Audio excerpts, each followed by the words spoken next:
From a distance, it feels like I'm arrogant. I'm not.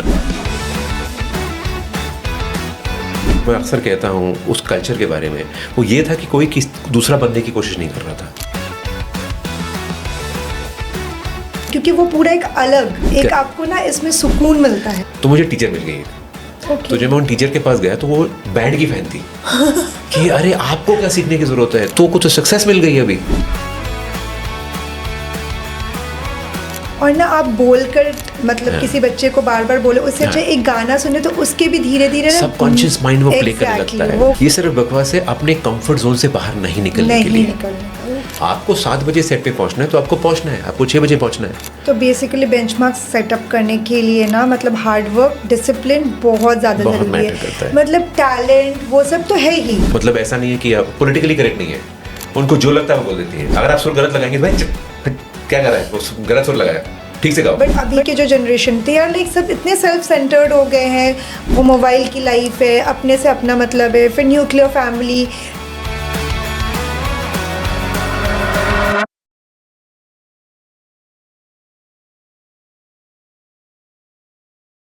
So, welcome to Beyond Perfect by Juhi Karan. It was so nice to meet you. Thank you so much, Juhi. It was a pleasure being here. Thank you.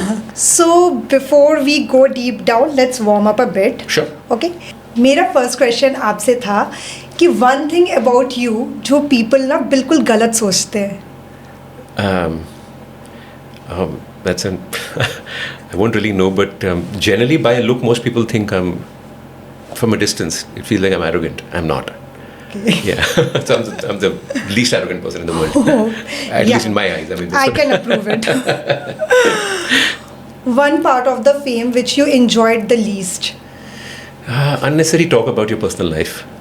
Yeah, it's not important because आपका जो वजूद है वो आपके काम से होना चाहिए, बाकी लाइफ से नहीं. But I also understand कि एक gold fish existence है, तो people are curious about you. So that's something that's unnecessary space. I feel I don't quite cherish that, you know. One most old school habit which you still have now. Oh, waking up early and sleeping early. Yeah, it's been there from my school days. So I wake up at 5:30, I sleep by 10:30. Oh, you are an early riser. Yeah, I'm an early riser. That's and nice. It's just how it is. It's a part of life now. It doesn't really matter what the occasion is or what I'm supposed to. Even on a holiday, I wake up early. Okay. And there's a certain routine that I follow, which is the riyaz and then writing, etc. So. So you are into daily riyaz and all. वो भी होता ही है ना. Obviously, being a singer, वो तो most important part है ही आपका. मतलब आप कोई भी कला को अगर आप उसको तराशना चाहते हो तो रियाज के बगैर तो होगी नहीं. वो तो नहीं होगा. हाँ. और क्या है, आपका भी किसी के साथ कंपटीशन नहीं होता. आपकी कोशिश यही होती है कि आप आज जो है आप कल उससे बेहतर हो जाए. That's it. Exactly. अगर no working day हो तो हमें करण जनरली कहाँ मिलेंगे? घर पे और म्यूज़िक के बीच में बेसिकली गाने लिखते हुए गाते हुए. बिकॉज मुझे ऐसा लगता है कि म्यूज़िक का जो मेरा रिश्ता है वो एक प्रोफेशनल रिश्ता नहीं है, वो पर्सनल और इंटीमेट रिश्ता है, दिल से है. और क्या है, उसमें एक रूहानियत है गायकी में, लिखने में, लिखावट में. तो जब भी मेरे को वक्त मिलता है, समय मिलता है, तो मैं मतलब भले मैं कॉन्सर्ट से वापस आऊँ तो रात को कॉन्सर्ट हुआ, सुबह उठ के रियाज़ कर रहे हैं और लिख रहे हैं. So it's like that. So it's not मतलब ऐसा जिससे आप कभी तंग नहीं होते, कभी ऐसा नहीं लगता कि बेसिकली पैशन से भी ऊपर अगर कुछ passion is a very small word for it. Divinity है, एक रूहानियत है संगीत में. और वो जब आप उसके साथ जब जुड़ जाते हैं तो ये नहीं होता कि किस मकाम पे पहुंचेंगे. आपका मकाम सिर्फ संगीत के साथ जुड़ना ही होता है. तो the journey becomes very important and interesting and very beautiful. That's so beautifully said. मतलब इतने प्यार से आपने एक्सप्लेन किया अपने, मतलब इससे ही पता चलता है कि आप कितने ज़्यादा अटैच्ड है अपने मतलब सिंगिंग से. प्रोफेशन नहीं बोलूँगी, बहुत छोटा वर्ड हो जाएगा इसके लिए. बिल्कुल. ऐसा कोई चीज़ जो 25 years old करण अभी अगर सोचता तो उसको he would have laughed at it कि ये मैंने क्या किया था. देखो क्या बोलते हैं, there is a पुरानी कहावत है, if you weren't young and foolish you'll never be wiser and older. तो वो तो ऐसी बहुत सारी चीज़ें हैं, बहुत सारी चीज़ें जब आप सोचते हैं उसके बारे में तो हंसी आती है कि हम ऐसे थे. And you know the evolutionary curve में द आइडिया इज कि I am not today what I was yesterday. I don't promise to be tomorrow what I am today. I am evolution.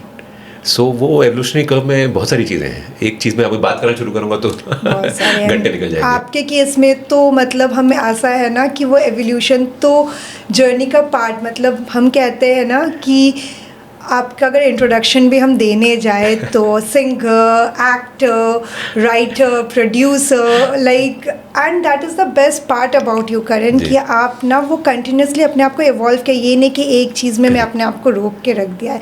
That is something, मतलब I feel that is a take away for me and my audience. No, I feel very blessed, Juhi, to be honest, to be able to do all of these things. And limitation तो दुनिया डालती है आपके ऊपर कि आप ये कर सकते हैं और ये नहीं, because वो नहीं कर पाए. आपका जो मन करे करे, आप करिए. आपका मतलब चांद पे जाना, चांद पे जाइए, और वहाँ जाकर गिटार बजाना तो बजाइए. Don't let people limit you because they come from their own limitations. And that's my philosophy. तो अगर मुझे किताबें लिखनी है तो लिखनी है because मुझे मज़ा आता है. मुझे गाना गाना है तो मुझे गाना है because मुझे मज़ा आता है. प्रोड्यूस करता हूँ तो इसलिए करता हूँ बिकॉज वो कहानी में मुझे पसंद है. जैसे मुखबिर में भी यही हुआ था कि जब मुखबिर की जो किताब थी जिसके ऊपर वो जो उसको अडेप्टेशन करना था, बट किताब का जो मिलियू था वो मुझे अच्छा लगा था, बट वो ओरिजिनल स्टोरी थी. हमने किताब को सिर्फ मिलियू लिया था और पूरी फ्रेश स्टोरी लिखी थी.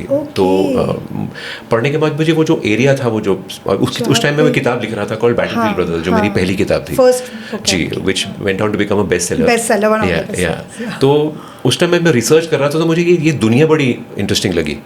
तो वो जब लिखाई की उस मुखबिर की, तो थॉट यही था कि यार ये करते हुए रिसर्च कर रहा हूँ, नॉलेज गेन कर रहा हूँ, और एक प्रोसेस में बहुत मज़ा आ रहा था. मतलब हम खुद को भी बहुत ज़्यादा वो लगता है ना कि मैं अपने आप को भी एक इवॉल्व कर रहा हूँ, बहुत कुछ जानने को आ रहा है, एंड एक पर्सनालिटी में भी चेंजेस आते हैं. 100% आते हैं. मैं जब शुरुआती दौर में जब मैं शुरू हुआ था तो मैं बहुत ज़्यादा शाय था. अभी भी शाय हूँ कुछ एरिया, जैसे मैं सोशल गैदरिंग में बहुत शाय हूँ, सोशली ऑकवर्ड हूँ.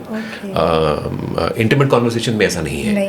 बट जब मैं और कमाल की बात है कि मेरे लिए भी अमेजिंग इंट्रोस्पेक्शन है कि जब मैं स्टेज पे होता हूँ तो वहाँ पर भले 1 लाख लोग हों, मुझे फ़र्क नहीं पड़ता. मुझे मज़ा आता है जितने ज़्यादा लोग हों. मैं अभी वही पार्ट में आने वाली थी आपके कि ये तो बड़ा ही एक अलग सा है ना.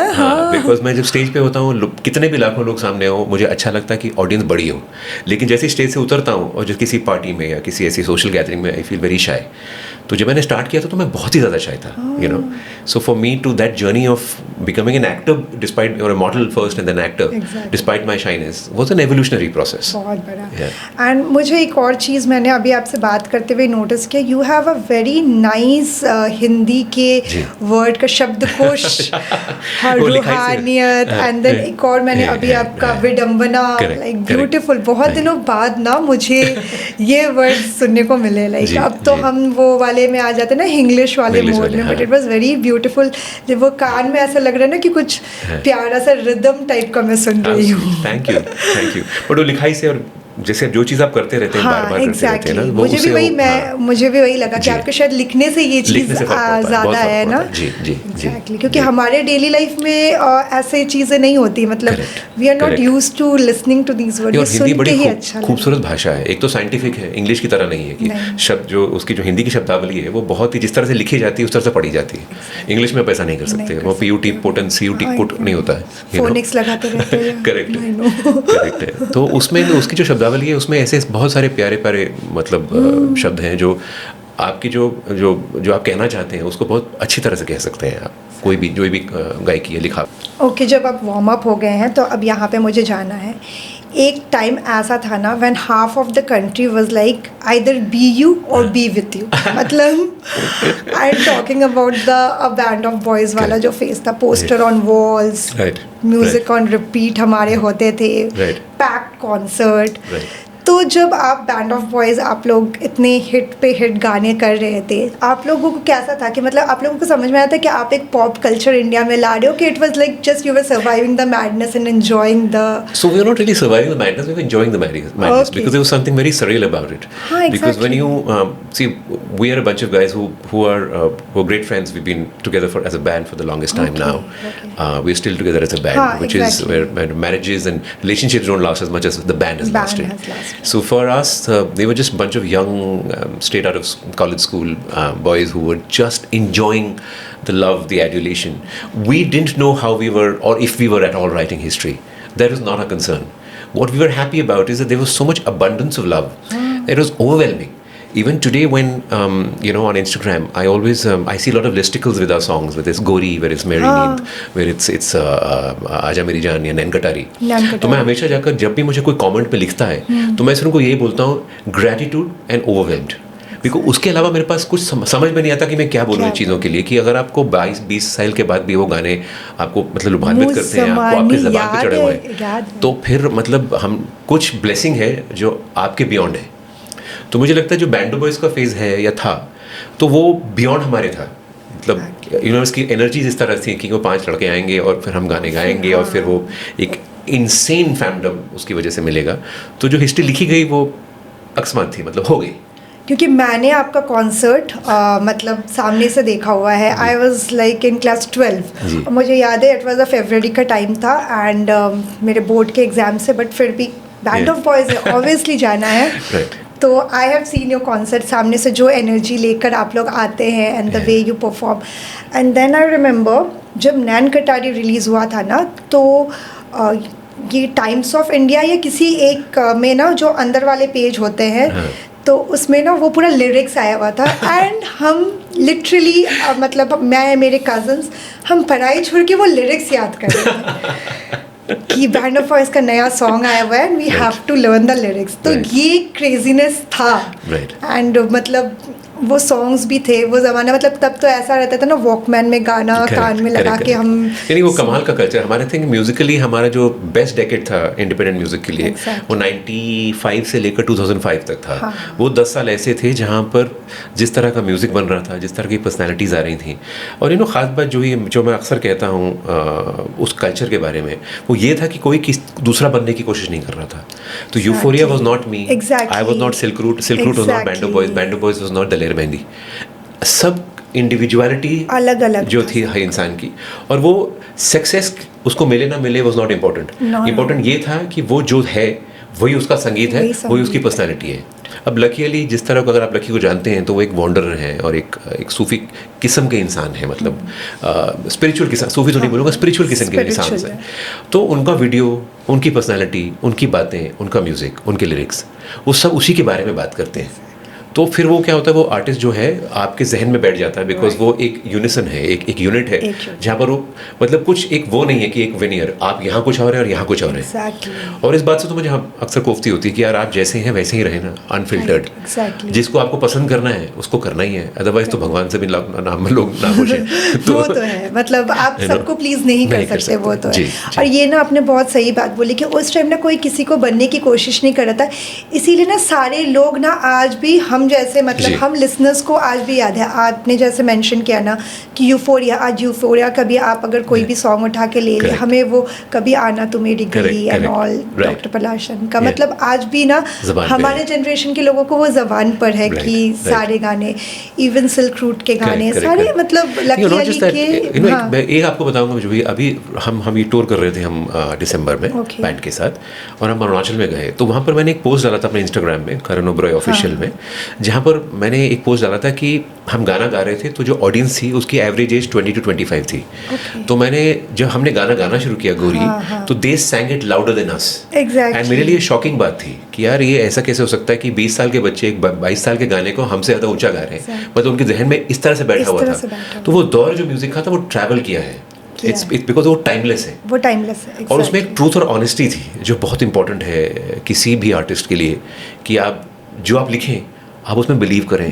बिकॉज आप एक सिंसियर थॉट एक इनसिंसियर हार्ट से नहीं कर सकते कि मेरे को इसमें बिलीव नहीं है पर लिख देता हूँ बिकॉज तो ऑडियंस को ये चाहिए, ऑडियंस को. एग्जैक्टली, बिल्कुल. क्योंकि आपने ना वो सिंसियरली लिखा तो ऑडियंस ने भी उसी तरह लिया. Correct. और वो ना हम कहीं ना कहीं रिलेट कर पाते थे हर एक लिरिक्स के साथ कि अच्छा, मतलब हमारा भी वो एक फेज था, we people were also growing up and it was so relatable to us. तो शायद इसीलिए ना वो जनरेशन टू जनरेशन वाइज, मतलब it travelled, the music travelled from band to solo music.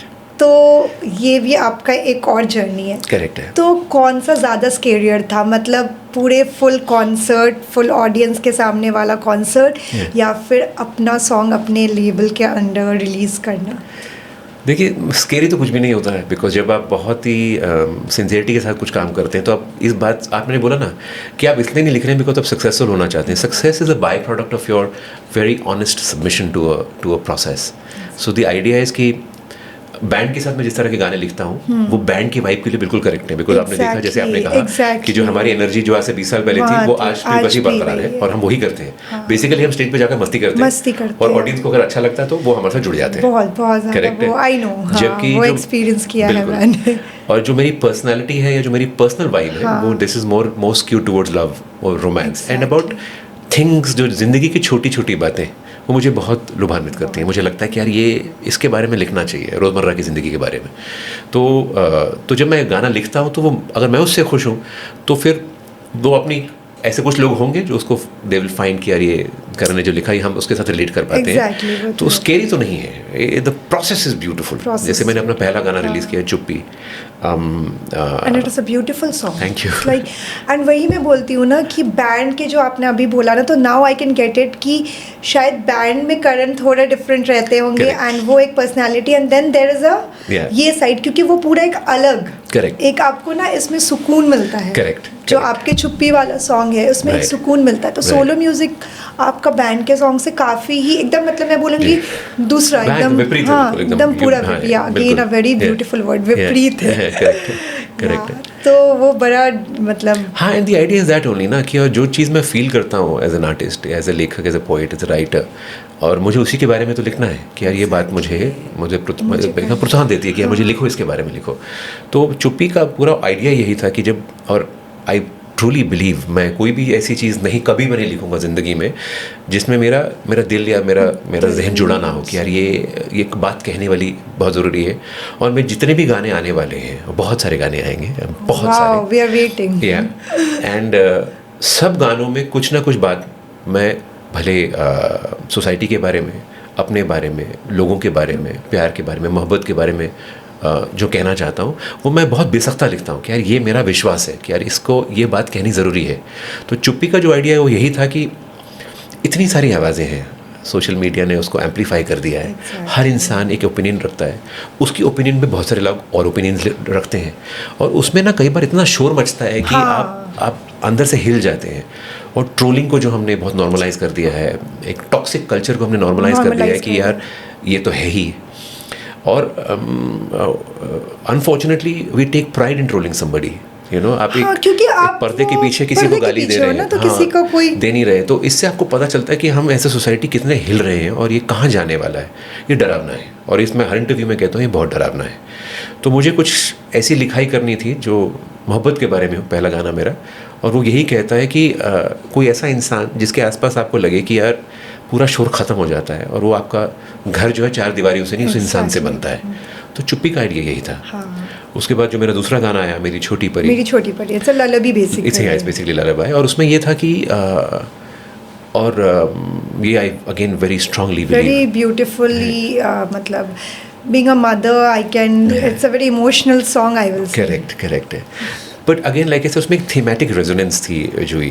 आपको पता है जब बच्चा जो है 6 से 12 साल की उम्र में से गुजरता है तो वो उसके सबसे इंपॉर्टेंट ईयर्स होते हैं, the most formative years, because जो आप उसको सिखाएंगे वही वो सीखेगी और वही धारणा के साथ वो बड़ी होगी कि ये मैं हूँ।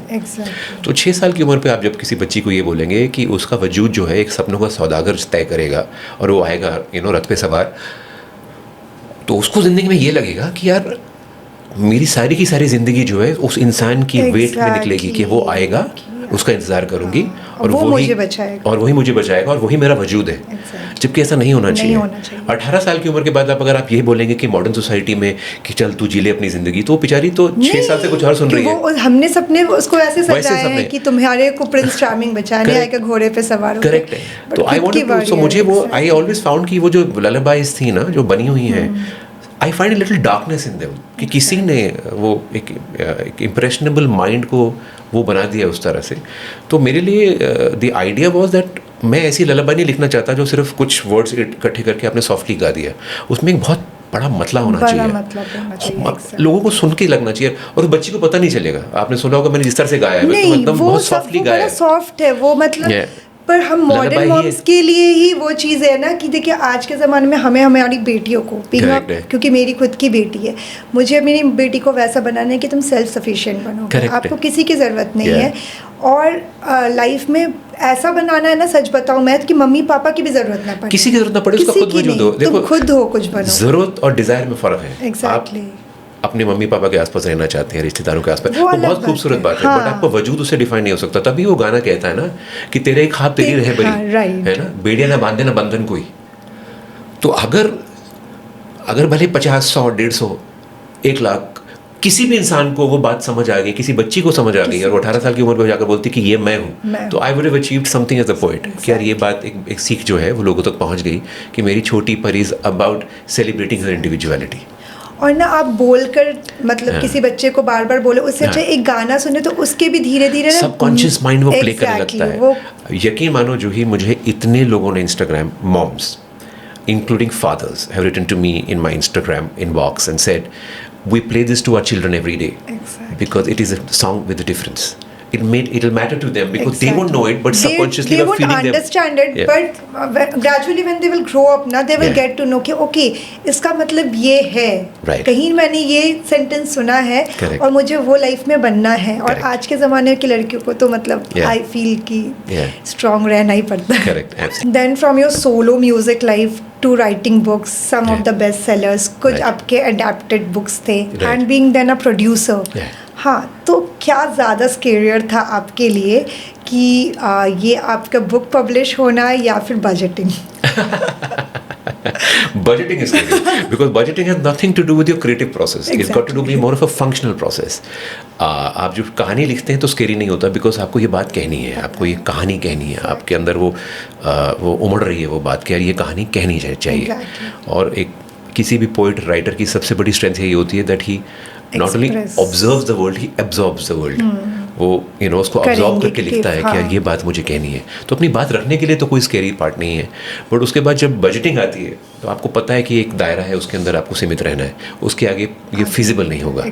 तो वो एक प्रोसेस है। बट उसमें भी ना मैं एक बात मानता हूँ, जो भी अगर आपके पास डिसिप्लिन है, discipline of life and physical discipline, हर एक मिलियो की है ना, एक नीड होती है कि इसी के अंदर बनना चाहिए। और वो तब बनेगा जब आप बहुत तैयारी के साथ जाएंगे। तो जैसे मुखबिर में हमने अच्छी खासी 2.5-3 साल की तैयारी की थी, तो वो बना जो हम बनाना चाहते थे। अभी जो मेरे आने वाले फिल्म या वेब सीरीज जिसमें मैं काम कर रहा हूँ, उसमें मुझे कोई जल्दबाजी नहीं है, मैं किसी होड़ में नहीं हूँ कि किसी के साथ मेरे को अपनी कोई बिल्डिंगें खड़ी करनी है। तो रहूँगा तो वही एक 4 दीवारी में, और अगर खुश नहीं हो उस बिल्डिंग में तो कोई फ़ायदा नहीं है वो बिल्डिंग कंस्ट्रक्ट करने का। तो जो प्रोसेस है ना किसी भी चीज़ को करने का, वो डिसिप्लिन और क्रिएटिविटी दोनों जब साथ में आ जाते हैं तो बड़ा मज़ा आता है। क्योंकि मुझे वही पूछना था कि आप क्रिएटिव पर्सन भी हो, साथ में प्रोड्यूसर हो, तो कभी कभी बजटिंग के चलते ऐसा होता है कि क्रिएटिविटी कहीं ना मतलब बैक स्टेज में आ जाता है। नहीं, ऐसा कुछ नहीं है। It is about, like I said, it's about कैसे आप इसको प्रोजेक्ट करके, इट्स अबाउट, फॉर एग्जांपल अगर मुझे डेली सोप बनाना है, मैं बनाता नहीं हूँ, बट अगर मुझे बनाना हो तो मुझे पता है कि उसका दायरा सीमित है कि इतना ही बजट है। तो मेरी कहानी जो है फिर मेरे में भी उस तरह से लिखी जाएगी कि उसकी ज़रूरत ऐसी ना हो। मैं ये नहीं बोलूँगा कि वो पेरिस में आइसक्रीम खा रहे थे, नहीं, वो हमारी एमिली यहीं पर ही आएगी, पेरिस नहीं जाएगी। तो वो स्मार्ट राइटिंग है, तो आपको थोड़ी स्मार्टनेस तो करनी पड़ेगी बिकॉज रिटर्न ऑन इन्वेस्टमेंट जो है ना वो भी मैटर करता है। बिकॉज मैं कोई भी चीज़ एक्सपेरिमेंट करता हूँ ना, जैसे मैंने एक फिल्म डायरेक्ट की है अभी, वो इंडिया की पहली ऑडियो बाइनोरियल फिल्म है, ऑडियो बाइनोरियल स्पेशल फिल्म। बेसिकली जब आप कान में लगाएंगे तो वो फिल्म जो है आपके लिए अलाइव हो जाएगी, जबकि जब आप फिल्म देखते हैं तो आप पर्दे पे वो देखते हैं जो मैं आपको दिखाना चाहता हूँ। बट ये एक लव स्टोरी ऐसी है, इसको छोटी छोटी बातें, जिसको आप जब सुनेंगे तो वो फिल्म में पूरा मूवमेंट जो फिल्म का होता है, लड़की गई तो आपका कान इधर जाएगा, आपका सर में पूरी 360 आपके सिर के अंदर वो कहानी घूमेगी, और आप अपने विजुअल मतलब इमेजिन कर पाएंगे कि ये मेरे विजुअल्स हैं। तो अब एक्सपेरिमेंट है बिकॉज हिंदुस्तान में किसी ने किया नहीं है। तो मेरा ये था कि जब भी मैं कुछ क्रिएटिवली कुछ एक्सपेरिमेंट करूँगा जिसका कोई रिटर्न ऑन इन्वेस्टमेंट नहीं होगा, तो मैं खुद के पैसे लगाऊंगा। किसी और के पैसे के साथ खिलवाड़ करने का जो है मेरा कोई वो नहीं है, शौक नहीं है। और ये बात आपको रिस्पेक्ट करनी पड़ेगी। भले आप ये बोले मैं आर्टिस्ट हूँ, मैं मेरी अपनी इडियोसिंक्रेसीज है, मैं क्रिएटिव ह्यूमन बीइंग हूँ, तो आप मुझे अलाउंस दीजिए। नहीं, क्योंकि क्रिएटिविटी में फिर लगता है ना कि हाँ मैंने ये क्रिएटिविटी किया है तो नहीं, क्यों? ये सब बकवास है, ये सिर्फ बकवास है अपने कंफर्ट जोन से बाहर नहीं निकलने के लिए। हाँ, आपको 7 बजे सेट पे पहुँचना है तो आपको पहुँचना है, आपको 6 बजे पहुँचना है। हिंदुस्तान के सबसे बड़े सुपरस्टार अमिताभ बच्चन सेट्स में टाइम से पहले आते हैं और 50 साल से आ रहे हैं। उन्हें तो इस बात से कोई दिक्कत नहीं है, उनका कोई सेंस ऑफ एंटाइटलमेंट नहीं है, and that is a discipline that every department of film making has to have. और जैसे कहा ना कि जब मैं अपना पैसा खर्च करूंगा तो मैं अपनी इंटेलिजेंस करूंगा, लेकिन किसी और का पैसा है तो मैं ऐसा खर्च करूंगा कि यार ये धरोहर किसी की, उसको बचा के रखना है या और उसको रिटर्न ऑन इन्वेस्टमेंट मिलना ही चाहिए। मेरी इंटेलिजेंस की वजह से किसी का घर नहीं टूटना चाहिए, यू नो। फिर कहीं ना कहीं वो मुझे लगता है कि ऐसा आ जाता है कि किसी और का पैसा आ रहा है तो उसको मतलब देखिए आप अपना पैसा लगाओ, किसी और का पैसा लगाओ, आप तो बेस्ट रिजल्ट ही चाहोगे कि आउटपुट बेस्ट है, बट कैसा होता है दूसरे का पैसा होता है तो आपने जैसे बोला एंटाइटल ज़्यादा हो बढ़ जाती है। हमारी जिम्मेदारी बढ़नी चाहिए, एंटाइटलमेंट नहीं बढ़ना चाहिए। पैसा आया, आपने सीधा गाड़ी खरीद ली, घर खरीद लिया किसी और के पैसे की, अरे कमा कर खरीदो ना यार, किसी और के पैसे पे क्यों इंजॉय कर रहे हो? वो फिल्म जब बनाएगी उसमें मुनाफा आपका थोड़ा जितना भी होगा 5% हो, 2% हो, 50% हो, वो पैसे से खरीदो ना, उसका मज़ा कुछ और है। सुकून है कि मेरा, हाँ बिल्कुल, एब्सोल्युटली ये तो बहुत मतलब बिल्कुल सही बात बोली आपने। और जब हम इतनी सारे इंडस्ट्री की बात कर रहे हैं, मैं आपकी भी इंडस्ट्री की जर्नी की बात जानना चाहती हूँ। आप जब इंडस्ट्री में आए थे तब ना बेसिकली कोई शॉर्टकट्स नहीं थे, no reels, no algorithms, it was like pure talent, luck and then survival. Destiny, yeah. And survival in the very expensive city called Bombay. Exactly. That time, Mumbai today. So joining in TV serials was always a part of the plan? No, it wasn't. In fact, being a model was never part of the plan. Oh, okay. I came to Bombay to become a singer, honestly speaking. You are not basically from Mumbai? No, my dad's from the army. And okay. I've stayed mostly in the northeast of India. So that is the discipline part. Now I got it. Yeah, I come from a legacy of soldiers. Yes. So the discipline is an integral part of, it's a part of life. I know. That's just how it is. Yeah. So I came to Bombay to be a singer, honestly, but I didn't get any opportunities and I had to survive. Okay. So somebody offered me a modeling job, saying कर लो यार, अच्छा दिखते हो, काम पैसा मिलेगा। तो वहाँ से वो जर्नी स्टार्ट हुई। Before I knew it I done some close to 250 ads करी थी मैंने उस टाइम, और एड में नोटिस हुआ तो टेलीविजन का काम मिला, टेलीविजन में नोटिस तो टेलीविजन में और काम मिलना शुरू हो गया, और सिंगिंग पीछे रह गया। तो फिर मुझे एक पॉइंट पे जाकर अपने आप को बताना पड़ा कि मैं कौन सा सपना लेकर आया था यहाँ पे, और वो फिर मैंने उससे ब्रेक लिया और बैंड ऑफ बॉयज़ की स्थापना की। मैं फाउंडर मेंबर हूँ बैंड ऑफ बॉयज़ का। जी तो ये ड्रीम थी कि यार करना है। और एक बात मैं बहुत ही कैंडिडली लोगों को बताता हूँ कि शायद मैं उस टाइम तैयार नहीं था, तभी मुझे 4 लोगों की ढाल का इस्तेमाल करना पड़ा to become a singer, because ऐसा नहीं कि मुझे मौके मिल रहे थे गाने के। और आज मुझे वो समझ में आता है when I look back and introspect कि वो समय बिल्कुल सही था, बिकॉज मुझे म्यूज़िक करना था और 4 लोग मेरे दोस्त भी बने और एक बैंड बना, और बैंड को सक्सेस मिली।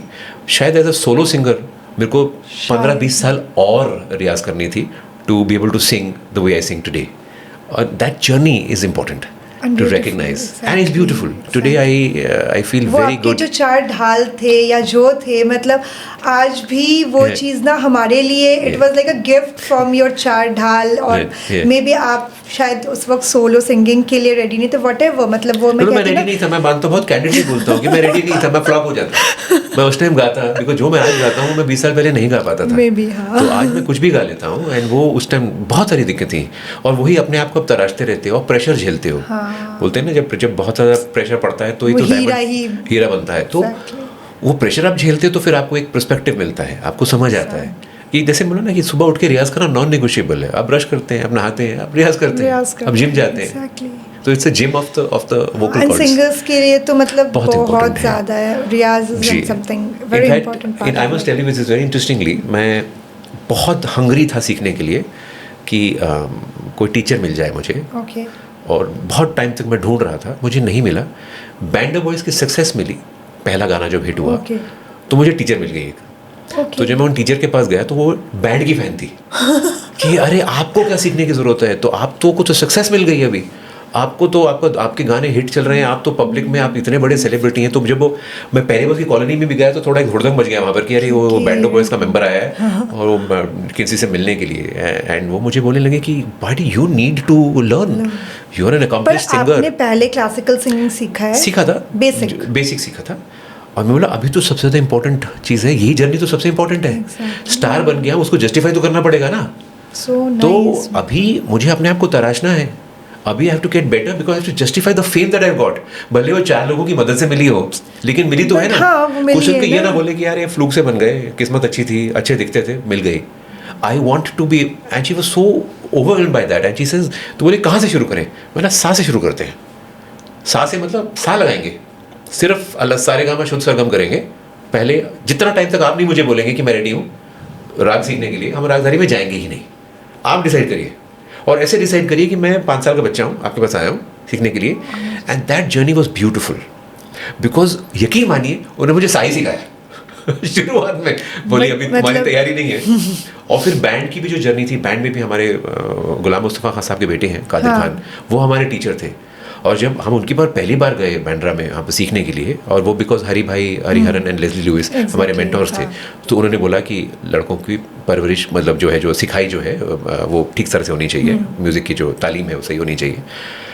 तो जब पहली बार गए तो कादिर भाई ने हम सबको सुना, बोले मतलब सुपरस्टार है लेकिन मतलब सीखने को बहुत बाकी है, हाँ बहुत कुछ करना है। तो वो पैरेलली जर्नी चल रही थी। तो एक तरफ मैं बैंड के साथ सीख रहा था, ऑल 5 ऑफ अस टुगेदर, उसके अलावा मैं मैडम से सीख रहा था।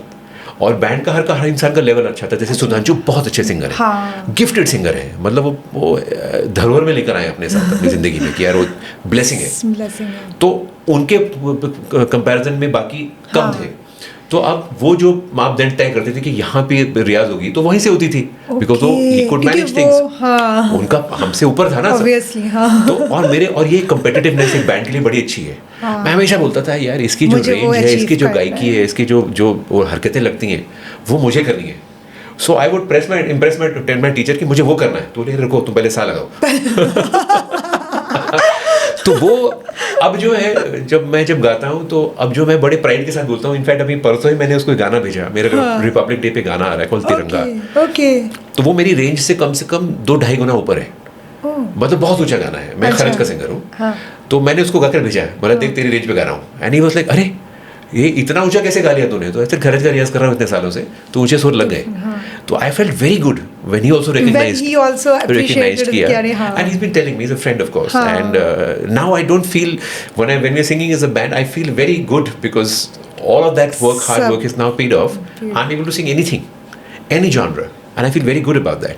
क्योंकि ये ना आपके ना इतने, अभी आप जैसे बात कर रहे थे ना, मैं वही सोच रही थी कि ये शायद आपका वो, मैं वही बार बार बोल रही हूँ ना, पैशन के शायद हंगर के भी ऊपर का कुछ है, इसीलिए शायद वर्ड नहीं है मेरे पास, और मेरे पास आपके जितने इतने अच्छे शब्द कोश भी नहीं है।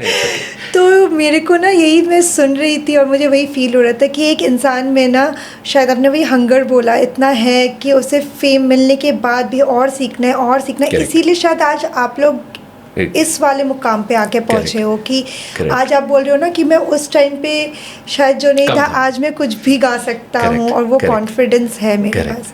आपके बैंड में ना चिंटू भोसले भी थे, तो आई के पोते, आई मतलब आशा भोसले के पोते, एग्जैक्टली, हाँ। तो फिर आपको इतने बड़े एक लेगेसी से भी कुछ तो आप लोगों को वहाँ से भी टिप्स मिलता होगा, आशा जी से भी। हमें सबसे पहले टिप तो यही मिलती थी कि रियाज करो। जब आशा जी ने लॉन्च किया हमें हमारी प्रेस कॉन्फ्रेंस पे, तो और वो बहुत अनफिल्टर्ड लेडी हैं, हाँ, exactly. आई का भी ये है कि वो मतलब ऐसा नहीं है कि पॉलिटिकली करेक्ट नहीं है, उनको जो लगता है वो बोल देती हैं। अगर आप सुर गलत लगाएंगे तो भाई क्या कर रहा है, वो गलत सुर लगाया, ठीक से गाओ। तो वो उस तरह से हैं, और वो teacher, mentor, human being, all मतलब वो हमारे लिए आई थिंक अगर आप ब्लेसिंग कहें तो fame was a by product of hard work, but the divinity was with I, because Asha ji का हमें लॉन्च करना, हरी भाई का हमारे प्रोसेस में इन्वॉल्व हुआ, ये हम नहीं कर पाते थे, हम बच्चे थे, हमें थोड़ा पता था कि यार ऐसे लेजेंडरी लोग अगर हमें मेंटोर करेंगे तो हमारी जर्नी अच्छी होगी। और मेंटरिंग का सबसे बड़ा फेस यही होता है कि तुम्हारी जो त्रुटियां हैं उनको दूर करो, ये खामियां हैं, हाँ। इसको ठीक करना जरूरी है। अच्छी चीज को तो हर कोई बढ़ावा दे देगा, बट त्रुटियों को जो आप बोल रहे हो ना कि वो निकाल कर उसे अगर कोई ठीक कर पाए, that's the true mentoring actually. एक चीज मैं आपको बताता हूँ, जब बैंड ऑफ बॉयज परफॉर्म हम करते हैं तो हम I think we are one of the few bands in this country जो गाते और डांस साथ में है, एग्जैक्टली, प्लस पे नहीं करते हैं। और कोई बैंड हिंदुस्तान में ऐसा नहीं है जो गाते और डांस करने के और choreograph dancing, I am not saying नहीं, वो लिटरली आप लोगों का रहता है with white dress, and generally आप लोगों का वही रहता है जो सुनिधि करती है। Sunidhi is one of the best performance in the country, मतलब उसकी जैसी डीवा नहीं है हमारे देश में। वो पूरा का फुल कोरियोग्राफी करती है, लाइव गाती है। तो हमें याद है जब पहली बार जब हमारी रिहर्सल्स वगैरह चलती थी जब हमारे, तो हमने रिक्वेस्ट किया था हमारे ट्रेनर्स को कि यार ये आप इतनी हार्डकोर कोरियोग्राफी कर रहे हैं. हमारा ट्रेनर डैनी था. एग्जैक्टली. हाँ, हमने बोला डैन इतनी हार्ड कोरियोग्राफी में हम गाएंगे कैसे? राइट, मुझे वही पूछना था. और मैं ना हमेशा जब मैंने आपके कॉन्सर्ट्स भी देखे हैं तो मुझे ये लगता था कि ये थक नहीं जाते हैं, ये डांस भी करते गाते गाते, फिर सुर कैसे लगता है इनका सामने से. पूरा जो प्रोसेस है आप वो सुनिए, कमाल का है. तो हमने बोला यार ऐसा करते हैं, जब डांस करेंगे ना तो गाएंगे नहीं. तो हरी भाई ने बोला गाओगे नहीं तो बैंड में नहीं रहोगे, गाना तो तुम्हें पड़ेगा. ये कैसी भी कोरियोग्राफी करी तो तुम्हारी झगड़ा उसके साथ कोरियोग्राफी के साथ है, मेरे साथ इस बात को लेकर है, इवन लेस्ली, कि गाना तो पड़ेगा आपको, ये ऑप्शन नहीं है आपके पास. तो हमने जो पहला कॉन्सर्ट किया तो लोगों को सिर्फ हमारी हाफने की आवाज़ सुनाई दी, सिर्फ हाफने की. गाना सुनाई नहीं दिया बिकॉज हर लाइन के बाद हम हाफ रहे थे. फिर हम वापस आए तो हमारा ट्रेनिंग मॉड्यूल शिफ्ट किया गया. तो हमारे ट्रेनर को बोला गया कि इनको ट्रेडमिल पे दौड़ाइए फुल पेल्ट पे, और उनको बोलिए गाना गाने के लिए. That is एक्सक्रूसिएटिंग. मतलब मैं किसी भी सिंगर को बोलता हूँ कि अगर आपको ये करना और आप ये कर पाएँ तो मतलब आपका स्टैमिना. अगर मुझे किसी ने पूछा कि अभी यार आप 20-25 साल के बाद भी आप डांस करके कैसे गा लेते हैं? एग्जैक्टली. और हम गा लेते हैं विदाउट, अभी आपको हमारी ब्रेथ सुनाई नहीं देती, वो ब्रेथ कंट्रोल आ गया. नहीं. वो ब्रेथ कंट्रोल का रीज़न यही था कि हम ट्रेडमिल पे गाना गाया करते थे भागते हुए, ताकि हमारा ब्रेथ कंट्रोल ठीक हो जाए. और ये कोई बड़ी बात नहीं है. मतलब मैं ऐसा नहीं कह सकता कि क्या हमने क्या अचीव कर लिया, बिकॉज वेस्ट में ही करते हैं. बट हमारे लिए इंडियन पब्लिक के लिए, ऑडियंस के लिए ये बहुत बड़ी बात है. क्योंकि जैसे मैं आपको बता रही थी कि मैंने ना चिंटू भोसले सर मैंने ऐसे, क्योंकि वो जब स्टेज से उतर के और हम लोग ना फ्रंट रो में बैठे हुए थे, क्योंकि वो आए हुए थे हमारे कॉलेज में परफॉर्म करने के लिए. And my dad is there, मतलब he was working in that college. We were school students, तो we used to stay in that college campus. तो वो होता है ना फैकल्टी के बच्चे होने का फ़ायदा. तो हम फ्रंट रो में बैठ, तो आई हर्ड चिंटू भोसले को ऐसे, बिल्कुल ऐसे सामने से इतने से, एंड कोई हाफना नहीं, बस पसीना. तो और क्या है, हर बार 1.5 किलो कम हो ही जाता है हर कॉन्सर्ट में. तो वो जो saying was कि हमारा जो ना बैरोमीटर है कि हमें कहाँ पहुँचना है, वो ये नहीं होना चाहिए कि यार कन्वीनियंटली कर दिया. जो मैं आपको कह रहा था कि यहाँ हिंदुस्तान के लिए कोई बड़ी बात होगी, बट वेस्ट में तो करते हैं. ये आपकी बियॉन्से हैं, शकीरा हैं, वो गाती हैं, देख रहे हैं, and that's why they are divas. तो वो वहाँ तक पहुँचने के लिए जो मशक्क़त है वो आपको ध्यान रखना पड़ेगा, ये करना पड़ेगा आपको. आसानी से नहीं मिलेगा. You have to get to that point. और अगर किसी को ये बात समझ में आए कि यार गाना और नाचना कितना मुश्किल है तो अच्छी बात है. नहीं समझ आए तो भी ठीक है. आप सिर्फ इसलिए कर रहे हैं बिकॉज आपको आपकी जो जंग है वो अपने साथ के साथ है कि हमें कुछ ऐसा बेंचमार्क सेट करना है जो हमारे लिए we have to keep upgrading, you know. तो बेसिकली बेंचमार्क सेटअप करने के लिए ना, मतलब हार्ड वर्क, डिसिप्लिन बहुत ज़्यादा ज़रूरी है. मतलब टैलेंट वो सब तो है ही, दैट इज मैं कहूँगी स्टार्टिंग पॉइंट. एग्जैक्टली. बट ये सब के बिना तो हम शायद कभी आगे बढ़ ही नहीं पाएंगे. हाँ, बिकॉज ऐसे बहुत सारे टैलेंटेड लोगों को मैं जानता हूँ जो अपने मकाम तक नहीं पहुँचे बिकॉज उनमें हंगर या पैशन नहीं था. और ऐसे बहुत सारे लोग हैं जो टैलेंटेड नहीं थे बट हंगर और पैशन से बहुत बड़े स्टार्स बन गए, यू नो. सो और इसी बात पर ना, जो आपका मैं ड्रीम प्रोजेक्ट है क्रूनर रिकॉर्ड्स, हाँ, वो बेसिकली क्या है? Is it a strict music school or a chill adda session? No, it's neither a school nor an adda session. It's a record label. Okay. एक ऐसा रिकॉर्ड लेबल है जो ये सोच के बनाया है मैंने कि आपकी सोशल मीडिया इन्फ्लुएंसिंग, आपकी फ़ैन फॉलोइंग मैटर नहीं करती है. आप क्या गाते हैं, आपकी ओरिजिनलिटी क्या है, वो मैटर करती है. भले आप उमड़गांव से हों, कोल्हापुर से हों, या चेन्नई से हों, या पासीघाट से हों, अरुणाचल में कहीं पर हों. Idea is to identify people at grassroots level जो गाना चाहते हैं, जिनके पास एक ड्रीम है और उनके पास वेयर विदॉल नहीं है कि हम स्टार कैसे बने. तो idea is to put our own money, identify them, use my 25 years of experience in the business to amplify, hone them, teach them what I know, pass on the education and then make them musical superstars. That is the idea. कि पैसे से आप star बने ही ना बने, because पैसे से star बहुत सारे लोग बन रहे हैं, आज भी बन रहे हैं. पैसा डालिए, आपको गाना दिख जाएगा, वो बनते आ रहे हैं. जिसके पास पैसे नहीं है उस पर हम अपना पैसा डाल के उसको स्टार बनाएं, बिकॉज हमारा बिलीफ एंड फेथ है उसकी ओरिजिनलिटी में कि वो उसमें वो बेसिक रॉ मटेरियल है कि वो, और उसको तराश सकते हो. दो चीज़ें हमारे लिए बहुत मैटर करती हैं, मेरे लिए और मेरी टीम के लिए क्रूनर रिकॉर्ड्स, की अपॉर्चुनिटी मस्ट मीट और टैलेंट मस्ट मीट अपॉर्चुनिटी. 100%. कोई भी टैलेंटेड आदमी, उसको अपॉर्चुनिटी मिलनी ही चाहिए. Second, my tagline is tuned to integrity. Oh wow, आपका जितना पैसा बनता है आपको मिलना चाहिए, आपकी रॉयल्टी आपको मिलनी चाहिए। कोई भी चीज़ आपके बिलो द टेबल नहीं होनी चाहिए कि यार ये छुपी हुई है। मैंने अगर 10 रुपये कमाए और मेरा हक जो है उस पर एज ए म्यूज़िक लेबल 2 रुपये का या 5 रुपये का या 6 रुपये का है, मेरे को उतना ही मिलना चाहिए, उससे 1 रुपये ज़्यादा नहीं मिलना चाहिए। जो आपका बनता है वो आप ही को मिलना चाहिए, ट्रांसपेरेंटली मिलना चाहिए और आपके पूछे बगैर आपके अकाउंट में आ जाना चाहिए। That's a beautiful thought actually. मतलब आज के ज़माने में भी कोई इतना दूसरों के लिए सोचता और इतने ऑनेस्टली सोचता है, दैट्स मतलब in our life we need ऐसे लोगों को कि मतलब वो ना अच्छाई बरकरार रखने के लिए ज़िंदगी में, I think it is very important. हाँ, मतलब थॉट यही है। और मैं जैसे कहा कि मुझे अपनी कोई बिल्डिंग किसी की कमाई पर नहीं बनानी है, अपनी कमाई पर बनानी है। ये तो आपका मुझे बहुत अच्छा लगा एग्जैक्टली। बट यहाँ पे जैसे आप बोले ना कि आप अपॉर्चुनिटी देते हो, तो देता नहीं हूँ अपॉर्चुनिटी, मतलब खोजते हो आप कि जिनको बिकॉज मेरे लिए उतनी बड़ी अपॉर्चुनिटी है। अगर मैं किसी को अच्छा गाते हुए सुनूं तो मैं उसको अपॉर्चुनिटी नहीं दे रहा हूँ, तो ये मेरे दिमाग में कोई एरोगेंस नहीं है इस बात को कि मैं उसको लॉन्च कर रहा हूँ। सैटेलाइट नहीं है मुझे उसे लॉन्च करना पड़े, मुझे वो अपॉर्चुनिटी दे रहा है कि मैं उसको ढूंढ पाऊँ। So if I hear somebody sing आप यकीन मानिए, हमारा बैंड मेंबर है शेरन वर्गीस। Okay. तो जब मेरे दिमाग में ये था कि मुझे किसी दिन एक बैंड बनाना है, तो मैं मूव्स एंड शेकर्स करके एक शो आता था, तो मैं क्रॉस करके जा रहा था इंटरव्यू के लिए, तो वो बैंड में बजाता था, रबर बैंड में। मैंने at the corner of my this one I saw, ऐसे कितना गुड लुकिंग आदमी है यार जो गिटार बजा रहा है वहाँ पे, and I sat down and I marked him in my head. 3 years later when the band was getting auditions were happening for the band, I called him. मैंने उसका नंबर खोज के उसको कॉल किया, मैंने भाई तू आजा, तू ऑडिशन कर। तो he was in Movers and Shakers. Yes. वो शेकर सुमन वाला जो शो था ना। और मैंने मार्क करके रखा हुआ था उसको कि जिस दिन मैं मौका मिलेगा इसको तो पक्का टेस्ट करवाऊंगा। और टेस्ट कराया, वो निकला बिल्कुल एकदम, मतलब खरी, मतलब बिल्कुल एकदम हरा सोना निकला वो। तो ये सब शुरू से ही था, ये जो आप में ये चीज़ की हाँ, तो वो मुझे ऐसा लगता है कि वो मैं I want to continue on that. Please अब 2 आँख बंद कीजिए ना, हमारे में बोलते हैं कि एक आँख दिखने से ना झगड़े होते हैं। अच्छा। सो सॉरी, मैं बीच में डिस्ट्रैक्ट हो गई। नहीं आप ये तो यही this is how the conversation should be real. अच्छा, जैसे यहाँ पर आप जनरली यहाँ पे जो आपके लोग मतलब यहाँ पर जो क्रोनो रिकॉर्ड्स में रहते हैं लोग, आप किस टाइप के लोगों को जनरली पसंद करेंगे?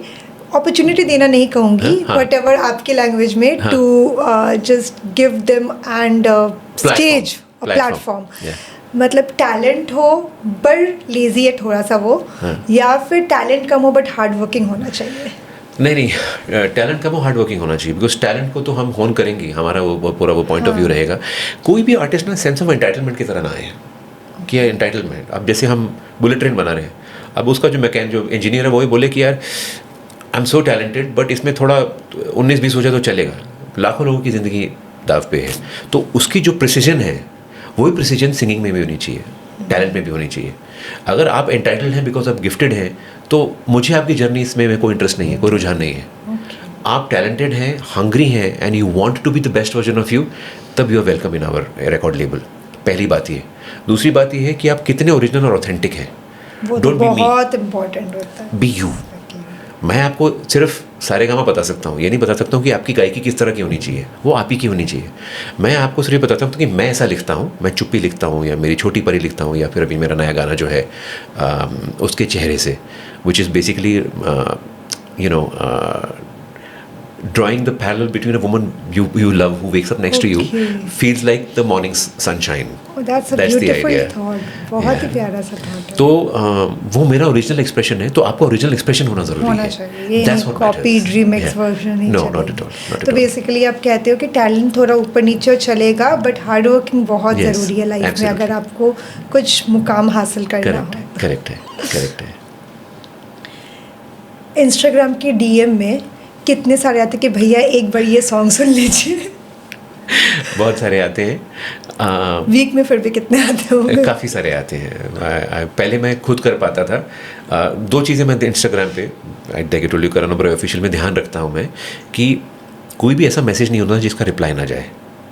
ये बहुत कोई भी कमेंट ऐसा नहीं होना चाहिए। और ये मुझे मेरे बहुत सारे सेलिब्रिटी लोग भी बोलते हैं कि क्या पागल है क्या तू, सेलिब्रिटी से ऐसा नहीं करते। ऐसा फिर मैं सेलिब्रिटी नहीं हूँ, क्योंकि मैं तो ये करूँगा। इट इज़ लाइक सेइंग ना, चल रहे हैं, किसी ने आपको हाई बोला और आपने उसको इग्नोर कर दिया, क्यों भाई? I know it's overwhelming, sometimes इतने हज़ारों आते हैं कि आप आपको ड्राउन कर देते हैं। 1 महीने के बाद नहीं, 2 महीने के बाद कर दो, करो तो सही। और करने के बाद आप पहले बोलो apologies for the delay, thank you so much. Such a sweet thought, Karan. It's a very, I don't know sweet or not, but it should be normalized. It should be normal. It's a normal thing. It's courtesy. हाँ exactly, but वो हो जाता है ना normal audience को from celebrities ये चीज़ थोड़ा कम acceptable मतलब वो नहीं रहता होगा मे बी। तो मैं आपको बता देता हूँ, अगर सेलिब्रिटी को ये लगता है, ये मुझको भी ऐसा सेंस ऑफ एंटाइटलमेंट ही लगता है कि आप कोई ऐसी चीज़ नहीं कर रहे जिससे सोसाइटी का इजाफा हो रहा है ना, तो जो स्टार होता है, स्टार की जो डेफिनेशन होती है gaseous mass, actual definition. So then your gaseous mass. अगर आपकी रोशनी में किसी को ये रोशन करके किसी की ज़िंदगी रोशन नहीं कर रही और उसको रास्ता नहीं दिखा रही, तो you are not a celebrity. तो अगर बेसिक टेनेंट्स जो हैं एक अच्छी सोसाइटी के एज अ सेलिब्रिटी अगर आप कुछ बताना चाहते हैं और आपके डिमीनर में वो नहीं है, then you're not a star, then you're not a celebrity, you're just an ordinary human being who got lucky. So I don't want to be that ordinary luck. It's a beautiful thought. But we all have to think like that, so that we can make a change. But वही होते हैं, कितने सोचते हैं, आप जैसे सोचते होंगे कुछ लोग सोचते हैं, एंड शायद उसके लिए मैं बोली ना आपका वो जो पहली वाली बात, शायद कुछ लोग ऐसे हैं जिसके लिए वो बोलते हैं ना अच्छा ही रहती है या फिर इंसानियत रहती है। तो वी नीड स्पेशली जो अभी आने वाला जनरेशन है हमारा, मतलब we are like 90s kids, but अभी के जो जनरेशन दे आर लाइक सब इतने सेल्फ सेंटर्ड हो गए हैं, वो मोबाइल की लाइफ है, अपने से अपना मतलब है, फिर न्यूक्लियर फैमिली, टाइम नहीं है। हमारे टाइम में कैसा रहता था, स्कूल से आओ सीधा खेलने निकल जाओ। आजकल के बच्चों के पास इतना टाइम भी नहीं रहता है दूसरों के बारे में भी सोचने के लिए। शायद आपका ये जो थॉट प्रोसेस है हमारे आगे के जनरेशन तक भी जाए ना, तो दैट इज देखो आप बात तो वही करते हो ना, वो बोलते हैं ना किसे पता जिंदगी कब कहाँ कैसे गुजर जाए, वो बात का जो दिल में उतर जाए, किसी के दिल में उतर जाए, शायद एक जन के दिल में उतर जाए, थोड़ा तो फर्क पड़ेगा, तो बूंद बूंद से सागर भर जाएगा किसी दिन होपफुली। पर ये जो आपका क्रोनो रिकॉर्ड्स का जो है, तो वहाँ पर अगर किसी को अप्रोच करना है, suppose I am very bad singer, बिल्कुल टैलेंट भी नहीं है, और बट इन जनरल अगर किसी मेरे जैसे इंसान को जिसको कुछ नहीं पता फ्रॉम अ स्मॉल टाउन इस अपॉर्चुनिटी को लेना है, हाँ, तो वो कैसे आपके पास? बहुत सिंप्लीफाई कर दिया मैं प्रोसेस। पहले हम ईमेल्स तो हमारे हैं ही, जो हमारे हैंडल्स पर हैं। क्रूनर रिकॉर्ड्स का एक इंस्टाग्राम हैंडल है, क्रूनर रिकॉर्ड्स अपना इंस्टाग्राम हैंडल है। आप फॉलो करिए, डीएम करिए, okay, somebody will reach out to you 100%। ये तय है। अदरवाइज करण ओबराय ऑफिशियल में भी डीएम आता है तो मैं फॉरवर्ड कर देता हूँ टीम को कि यार प्लीज़ यहाँ पर फॉरवर्ड कर दीजिए, किसी का आया है उनसे प्रोफाइल मंगा लीजिए, फिर हम ईमेल पे मंगा लेते हैं। बट जो कम्युनिकेशन है वो इतना सिंपल रखना है ताकि किसी को दिक्कत ना हो, बिकॉज इंस्टाग्राम पे पूरी दुनिया है। हाँ। तो अगर किसी बच्चे को लगता है यार, किसी को लगता है कि यार मुझे एक गाइडेंस चाहिए या कुछ भी चाहिए, वो मुझे डीएम करेंगे तो रिप्लाई आएगा, मेरे भी आएगा और क्रूनर रिकॉर्ड्स पे भी आएगा। तो किसी को ना बेसिकली अगर सिंगिंग के लिए करना है तो क्रूनर रिकॉर्ड्स पे आप डीएम कीजिए, कारण and his team will follow up with you. Correct. But हाँ, टैलेंट थोड़ा 19-20 हो, बट हार्ड वर्किंग होने चाहिए। करण, आपके लाइफ, आपकी जर्नी, इतनी सारी चीज़ हमने सुनी है, बहुत अच्छा लगा है। और ऐसे भी ना हमारे जो कंट्री के लोग हैं वो कहीं ना कहीं से तो आपको ना जानते ही हैं। right. कोई एज अ बैंड जानता है, कोई एज अ टीवी में आपको एज एन आर्टिस्ट जानते हैं, बट ऐसे भी बहुत सारी चीज़ होंगे जो शायद हमारी ऑडियंस नहीं जानती है। तो सीक्रेट्स एग्जैक्टली अभी हम आपके लिए सीक्रेट्स निकालेंगे। तो now you are moving on to the next round. It is the rapid fire round. बड़ा सिंपल सा है, सच्चा आंसर देना है आपको। सच्चा आंसर आपको हमेशा एनीवे मिलेगा, भले वो रैपिड हो, स्लो हो, फास्ट हो, कुछ भी हो। So let's start it. Sure. Okay, stage और स्टूडियो? स्टेज। राइटिंग और कंपोजिंग? राइटिंग। फेम और फ्रीडम? फ्रीडम। रिस्क और कंफर्ट? रिस्क। मॉर्निंग और midnight creativity? Morning. One instrument you cannot live without? Harmonium. One habit you have outgrown? Which I've outgrown? Shyness. One thing you are excited about? The present. One thing you have stopped chasing?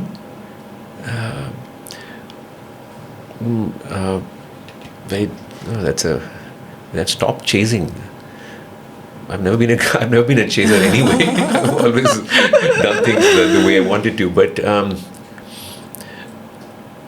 maybe people who don't value me, so I don't chase them anymore.